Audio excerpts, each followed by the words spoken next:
Hi, you're about to start your Lesson 9 assignment. Lesson 9 has two assignments. One of them is a fingerspelling assignment. This fingerspelling assignment focuses on double letters.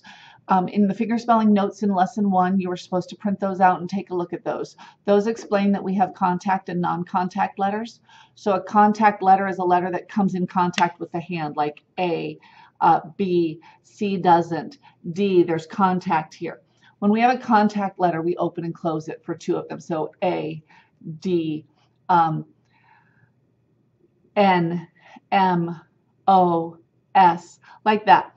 If it isn't a contact letter, we have a slight tap forward, like egg, GG, BB, CC, other duplicate letters. You might have a PP, a little tap forward.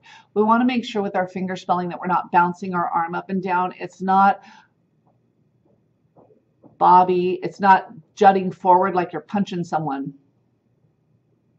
It's not like that. The arm, the hand doesn't move, but that double letter will tap forward slightly. So that's what we're working towards. So make sure you're paying attention to whether that double letter should tap forward slightly or if it should open and close. Make sure you're keeping your palm out on all those letters. G and H are the only two. Some people will sign G and H straight forward like that or off to the side, but they should not be signed like that. And all the other letters, the palm should be out. Okay? On your sentences, we're doing some times. Time always comes first in an ASL sentence, so pay attention to that. When you're doing your own glossing, you're always going to want to set up, if there's a time or a tense in a sentence, where we're going to want to set that up first.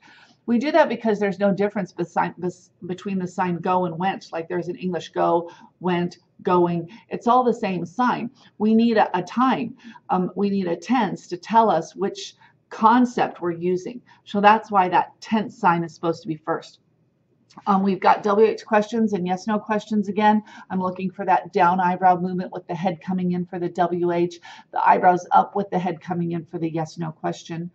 We have some more loan signs, so make sure we're using the loan sign version, not the sign version. For example, you have a sign for car, but you have a loan sign for car. And that number sign in front of the word, in front of the gloss, is what's going to let you know that it's the loan sign and not the actual sign. Pay attention to hesitations if there should be there with a comma. If there's a period, there should be a hesitation. And then if there's a sign that you can't find in your book, your lesson tells you to go to www.aslpro.com and look it up. So if you come across a sign in the lesson and you're like, I don't know how to sign that, I'm not finding it in the book, you need to look it up, not just disregard. We expect you to find it. So make sure you're doing that as well. Pay attention to hand shape, please. When your hand shapes are sloppy, it's like a person talking with marbles in their mouth or a person who's mumbling and you're like, what was that? I didn't get that. So hand shapes are really important. They need to be clean. They need to be crisp. You can't be sloppy with those. Again, in your feedback, you're going to get feedback about signs. It's either going to be that they're good, I can read them, or it's going to be that their hand shapes are weak, which would be like you mumbling, something like that.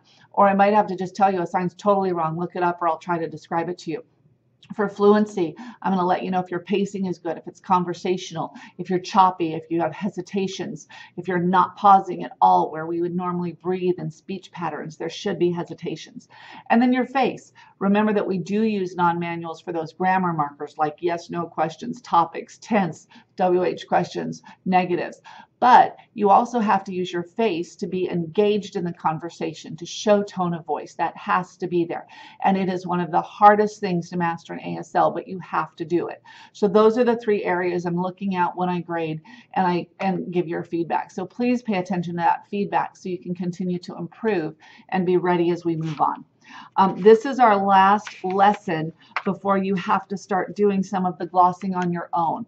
So before you go on to lesson 10, I really want you to review the grammar notes I provided in lesson 1. Send me questions about things you're confused about on glossing. The expectation is that you're learning. It's not that you like gloss the next assignment and send it to me to check it before you turn it in. No, when you turn it in, it means you think you have it. So if you're unsure about those grammar structures already, there's problems and you should be emailing me questions now, not when we get to lesson 10 and you actually have to gloss those sentences yourself. So please, Review all those early things, yes, no questions, WH questions, rhetorical questions, classifiers, topic, comment, structure, negatives, all of those basic ones, the hyphenated signs, the first few pages of those notes. Go through all of those and send questions now so that you're prepared for that later.